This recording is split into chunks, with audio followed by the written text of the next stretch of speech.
is Ashley Hodge with the Sikkim 365 Callin Show after Baylor's big opening victory, 87-60 over Incarnate Word. We would love to get your calls. Armstrong, what's that number? Is it 254-339-1122? 1122, okay. 254-339-1122. Give us a call, give us a text. We'd love to hear from you. This was a pretty exciting environment tonight. There was almost a sellout crowd. You know, what would you say, Armstrong, maybe 9,000? I haven't seen the official attendance, but probably 90% full.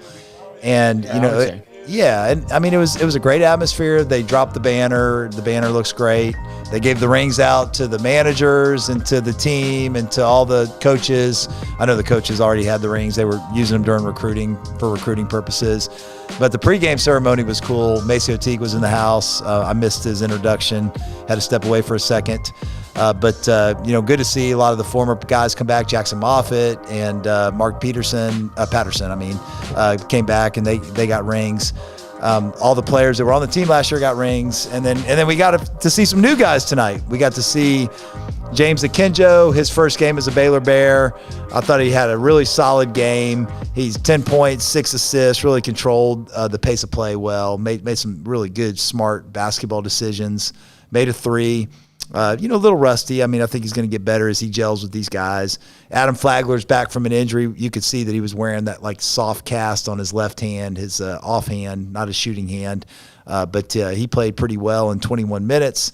And then Matthew Meyer was really efficient tonight. He had 21 points 21 minutes, 14 points, but he also had a couple of assists and some rebounds.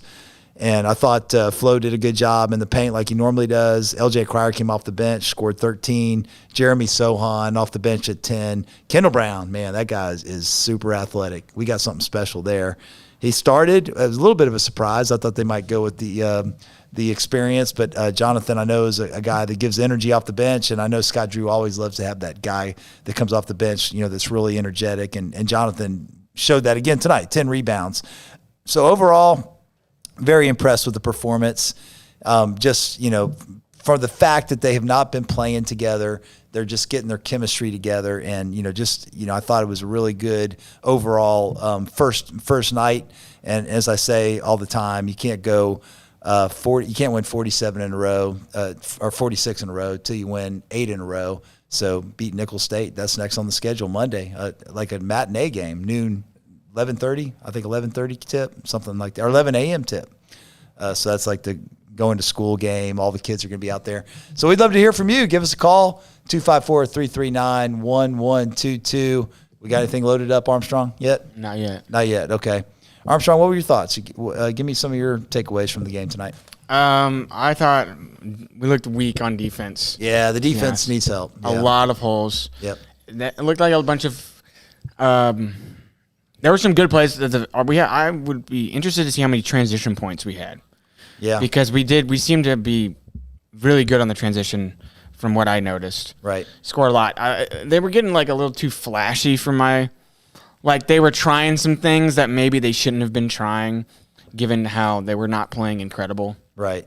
We say the defense is bad. Incarnate Word only scored 0.85 points per possession, only 60 points. Okay. So, statistically it's good. But you had you expect more. Half their guys are 5'6". Right.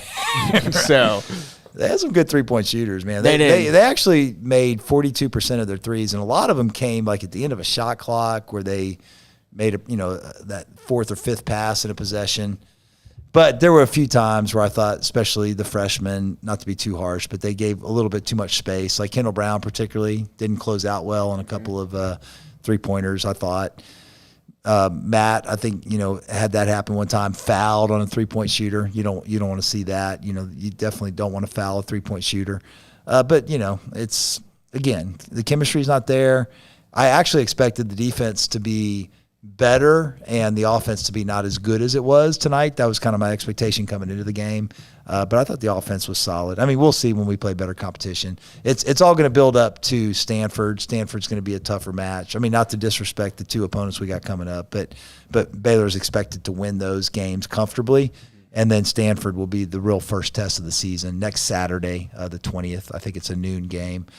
So we'll see how that plays out as the team continues to improve and get some experience here before Stanford and then before the Bahamas tournament, where they'll have 3 really tough games. What else? Del Bonner, he offensively, he wasn't very good. He took a couple shots that, I think got blocked or just tough looks. But I thought defensively he was terrific. I mean, I thought he moved his feet well, and he moved the ball well. He's a guy that you can put in. He's not going to hurt you. He's going to move, keep it moving, find open shooters. So I love that aspect of his game. And, Cryer Cryer was 2 for 6 from 3. But he made a couple. He did a good job in transition. James Akinjo found him on one play where Akinjo got the steal, got a transition bucket where Cryer finished in the paint. That was good to see. Dane Danger got in there and did some things. I mean, he was active, and he had a nice move, tough layup, through contact, and then he got fouled and made his couple free throws. There was one was an and one, and then he made his 2 free throws. The second time he missed the and one, but converted the 2 free throws after that. So overall, good to see the walk-ons get in and active. Jordan Turner only 5 minutes, but had 4 offensive rebounds, 17 offensive rebounds. That's terrific. That's a staple for Baylor basketball. They've been one of the top offensive rebounding teams for the last decade, and continue that tradition tonight by getting 17 offensive rebounds, which was 45% of their misses. They started slow in that area. I think Incarnate Word was out-rebounding Baylor by a pretty good margin, 3 or 4 rebounds, probably at the 10-minute mark. And then, Baylor just controlled the boards after that, ended up with a 40-25 advantage on the glass. So that was good to see, dominant rebounding. I think that's going to be the calling card for this team. The team has so much height and so much length that they should be a dominant rebounding team on both the offensive and defensive glass. So nothing in the hopper yet? Mm-hmm. Okay. All right, call in, guys, to 254-339-1122. This is a call-in show. It's kind of boring if you don't call in. Mm-hmm. Yeah, I agree. We need some calls. We got a good number of people watching, I know. Yeah. I can see you. I can see the numbers. I know you're watching. Where's our regulars? Let's hear from you. Mm-hmm. Let's get some feedback. Well, what else is going on tonight? How did that A&M Abilene got some noise in the background here? Abilene Christian game turn out? Is that a final yet? That was in double overtime. I'm not sure. Let me check. We're gonna look at that one. One thing was clear from tonight. This is not, as we all already knew, this is not the same team that played in April. Yeah. Not even close. No. They got a long way to go. And I think we all know that this is a team that is very dangerous. They have all the pieces. They're going to be a team that has the capability of being there again in April of 2022, but they got a long way to go. I mean, the backcourt's different. I think Flagler and Akinjo, once they get the chemistry, they're going to be really good. One of the best backcourts in the Big 12. LJ Cryer is going to give them a spark off the bench. The front court's going to have to be their calling card. Those wings, Matthew Meyer, Kendall Brown, Jeremy Sohan, have to be special. I think they showed glimpses of that tonight. And then, of course, Flo Thamba and Jonathan Chomwa-Chatwell have to do the dirty work inside. Yeah, I was shocked Jonathan wasn't starting. To be honest, he seemed like on defense, he's the floor general for sure. Yeah. Directing traffic. He's a great communicator. Yeah. He ends up with only 6 points, but like we said, 10 rebounds. I mean, I think he could be the top rebounder in the Big 12. Like he's a guy that just comes off, gives you instant energy. And, I mean, he's almost impossible to keep off the glass. Yeah. He's just so active. We got finals in the Big 12. Yep. Kansas beat Tarleton, 88 Billy Clyde 62. Gillespie. Okay. Texas Tech over Grambling. Tech with all their black and red in the stands beat 88-62. 30% max. Oakland with the stunner over Oklahoma State. They beat Oklahoma State 56-55. Oh, it's going to be interesting to watch. Go ahead, free throws to win the game. Oh man, that's a tough loss for Oklahoma State. It's a tough loss. I mean, it's going to be interesting to watch their mentality because no postseason for them, and now undefeated is off the table. I mean, they weren't going undefeated, but. What's the morale going to be? It's going to be that's going to be a challenge for Mike Boyden. I mean, he's got a hard coaching job ahead of him with no postseason. For sure. We got Oklahoma over UTSA 96-44. Okay. Iowa State beats Oregon State 60-50. That's a good win for Iowa State. A really good win. I mean, Oregon State was what? Elite 8 team last year? Kind of the shakiest Elite 8 team in the history of the tournament. But yeah. And then West Virginia over Pittsburgh 74-59. Former Duke point guard. Oh, A&M holds on to beat Abilene Christian 81-80 in double overtime. Oh, double overtime against Abilene Christian. Buzz Williams making a statement down in College Station. We have T-Rex. T-Rex. On the line. Welcome to the Callin Show, Sikkim 365. How you doing, T-Rex? Hey, gentlemen. What it do? Oh, yeah, I got Matt in D.C. here also. Hey. Ignore him. Good seeing you guys at the tailgate before. Hey, no problem. It was a beautiful day in the neighborhood, except for Mr. Rogers down there on the Incarnate Word sideline, but that's all right. That's a good looking hopefully sweater. His little trolley didn't flip over. He looked like Ronald Reagan when he was a cheerleader in college. I see that's a deep reference. Anyways, man, talking about the alley-oop action, Jesus. That was pretty nice. I like that energy. I like the tenacity there, but we got to clean it up at the beginning. But, hey, those threes will start falling. We'll be all right. Yeah. Not a lot of negatives, whole lot of positives. I'm no basketball analyst. I'm too white and slow to play, so I don't know anything about it. Sikkim Bears, that's all that really matters. Hey, we're undefeated. And you know what they say, can't go 46-0 until you go 7-0.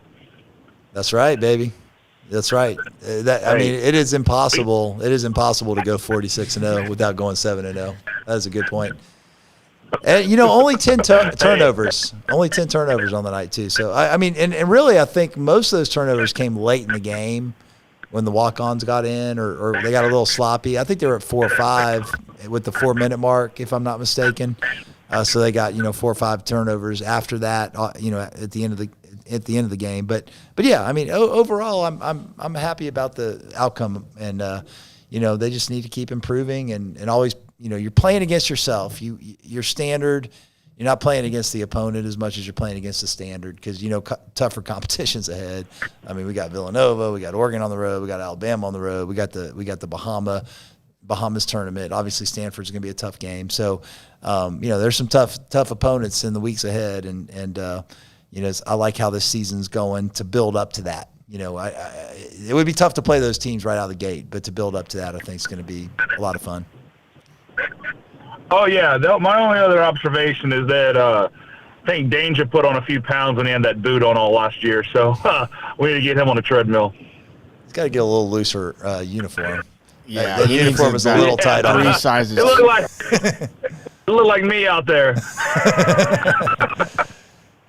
Hey, also, shout out to Chris Fuentes, who looked the most stressful I've ever seen him in his life. I'd hate for us to play a game where it's tight, because he looked a little stressed out tonight. But love you, Fuentes, if you're listening. Yeah, he's got no chill, no doubt about it. All right, I'll see y'all bright and early in the morning. Mimosas at 5 a.m., right, Ashley? That's right, baby. We'll see. All right.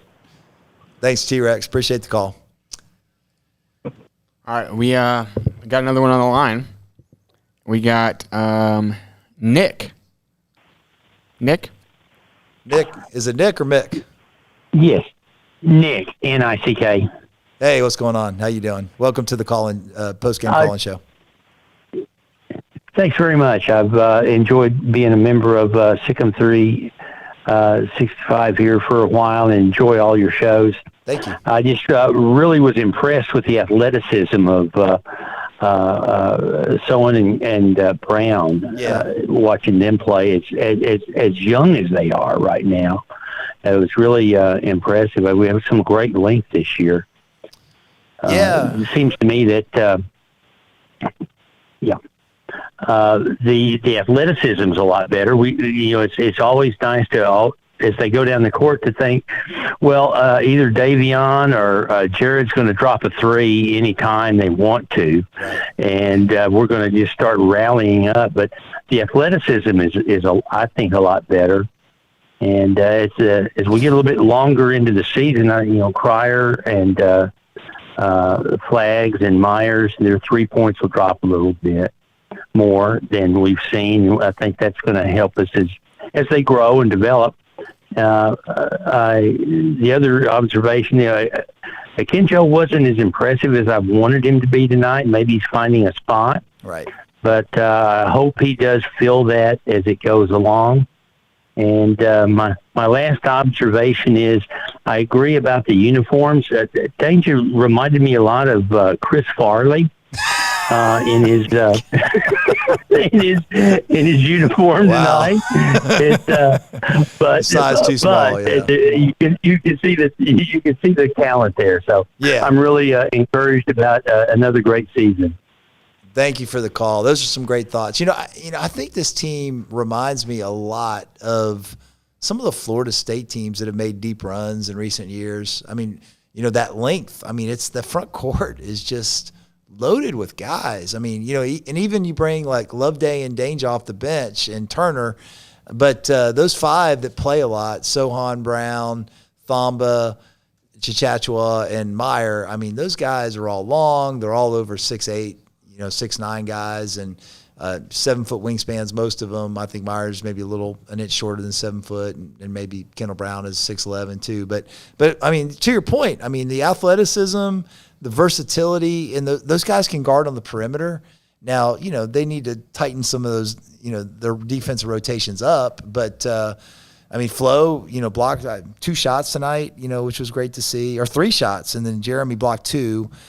So I think, to be able to protect the rim, to be able to, switch 1 through 5 and really put a lot of pressure with the length and get into passing lanes. I mean, I think that should be a strength of this team and will be as they get chemistry. And I'm really excited about this front line. I've said it on the message boards, but I'll say it here too. I think this front line is going to be the best that Scott Drew's had and the best in Baylor basketball history when all's said and done. You got 5 guys that are really, really high quality Division I basketball players and multiple pros, maybe 4 pros out of that group. So, I mean, I think that you have an opportunity to be really special by the end of the year with the length and the athleticism that we can throw at people. And you saw some of that on display. Kendall Brown, for the old timers, got a little bit of Dr. J in him. I mean, just the way he moves and the fluidity. I mean, he's got a little bit of the doctor in him, and then I think obviously Sohan is just very versatile and athletic and just has that it factor. He just plays with a confidence and a maturity that you don't see for a lot of freshmen. We have another call lined up. It looks like we have David Smoke on the line. David Smoke, what a surprise! What are you doing? How you doing, Smokey? Oh. This does not sound like David Smoke. Bigfoot. Devil Bees on the phone. First time caller, but a long time listener. Guys, it's sponsored by Double R Burgers. Be sure to go to Double R and get the Bigfoot special. That's Double R for Double B's. Before I start my call tonight, how are you guys doing? We're doing great. How are you doing, Bigfoot? I got doing tremendous. I was honored to be announced last for my 2021 Baylor men's basketball championship ring. Everyone in the crowd gave me a standing ovation because they knew I was the most important part of the team for recruiting Jared Butler to come to Baylor all those years ago and introducing him to Scott Drew. Guys, listen, I think Jonathan Chachua was spectacular on both ends of the court tonight. Definitely the key player of the team. His block at the end of the game was legendary. LJ was solid as well. Wait, hold on a second here, Bigfoot. I don't think he had a block. Did you say he had a block? Yeah, I did. The stats are saying no. He had something. Someone had a block at the end of the game that was legendary. He was dang danger. Get to the danger zone, I guess. Well, anyway, LJ was solid as well. And same with Double M's. He talked to me in the offseason and asked me if he could copy my legendary nickname. I told him, of course, as long as he continues his continued support of Double R Burgers. Is he doing an NIL deal with Double R Burgers? I think so, guys. Look out for it coming soon. All right, so what's your Lastly, guys, prediction on the season, Bigfoot? Do you think we're going to go 40-0 this year? I think we're going to win every game by 100 points. Oh. Tonight was just a blow-off game. We only won by 50 or 20 because we were rusty, but the rest of the season, we're winning by 100. No worries. It's possible. Not likely, but it is possible. Well, Guys, hey. lastly, Yeah. the best player on the court was definitely Kendall Brown. He played outstandingly for his time on the court. Hey, speaking of court, when's Jim Boeheim going in for killing a man? What a great win tonight. Ole Harrison, Dory's out. What is his problem with Jim Boeheim? I've seen him tweet about that. Has he got some personal about Jim Boeheim? I have no idea, but he will not let off a Jim Boeheim. Jim Boeheim. Jim Boeheim, man, he may stick around long enough to get Coach K's record, man. You know, He may, yeah. I heard on another podcast, he said he doesn't drink any alcohol and he's like, you know, clean living. He's probably done the math like 25 years ago. Now, if I don't drink alcohol and I live clean, you know, I can coach till I'm 87, 88 years old. I'm going to get that record. I'm going to get that Coach K record. So, yeah, he's got him in his sights, man. He's within striking distance if he can go another 5 to 7 years. For sure. I know he's getting up there in age, but yeah, I mean, it's going to be interesting. So any observations around the Big 12? Have you watched some Big 12 games? And by the way, did your Carolina Tar Heels beat the Tar Heels Brown barely Bears? escaped Brown 94-87. Oh, wow. Hubert Davis's That's a tough. tenure at UNC starts off 2 wins. All right, so that brings up a point. Continuity's huge. I mean, you know, obviously Hubert was an assistant for Roy, right? He was on staff. He was on staff for many years. But you know, a new guy. He's playing a little bit different. He's got different personnel. A lot of a couple transfers. Yeah, a lot. I mean, I just wonder tomorrow night. I think Gonzaga is going to roll Texas. Don't you think so? For sure. I mean, it's just so hard to, in year one, you know, to put all these pieces together and make it work. I think they're going to destroy them. Yeah.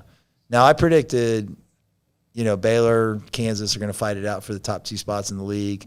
I think Texas Tech's a dangerous team. I think Oklahoma State's a dangerous team, but they sure didn't show it tonight. You know, and they may lose their focus because of the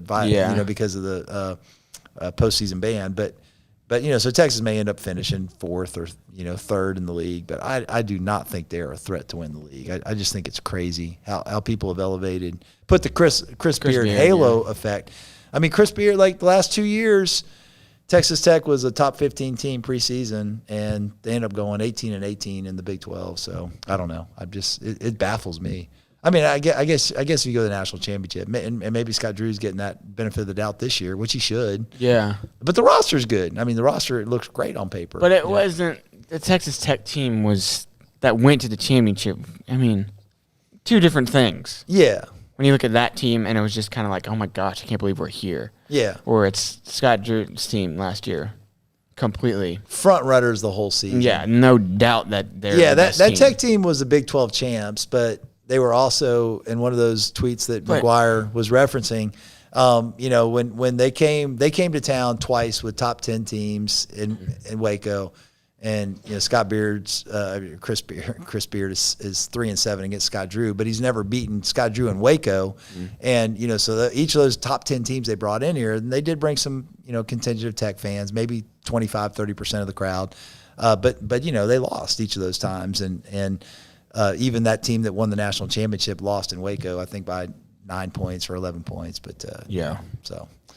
Yeah, I mean, to your point, it wasn't near the dominant team that the Baylor team was last year that made it to the championship game. For sure. Yep. We got anything else in the hopper? We don't. All right. No. Well, let's wrap it up then. We just wanted to get this off on the maiden voyage, and we're going to do this after the big games in non-conference. We'll do it after Stanford. We'll do it after Villanova. But just, excited to see our guys get off to a good start tonight and win a game in convincing fashion. They got a short turnaround. They play Monday morning, and I think they got one other game next week. Central Arkansas on the 17th before they play Stanford at noon on the 20th. And that's a game we need a big crowd. Great crowd tonight.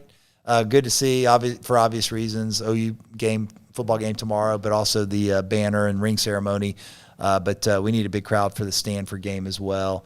And then send them off right for the Bahamas tournament where they play Arizona State, who just lost last night on the buzzer beater to UC Riverside. So you've been listening to the Sikkim 365 post-game show with Ashley Hodge, Armstrong Sims on the board. You guys have a good night. Sikkim Bears.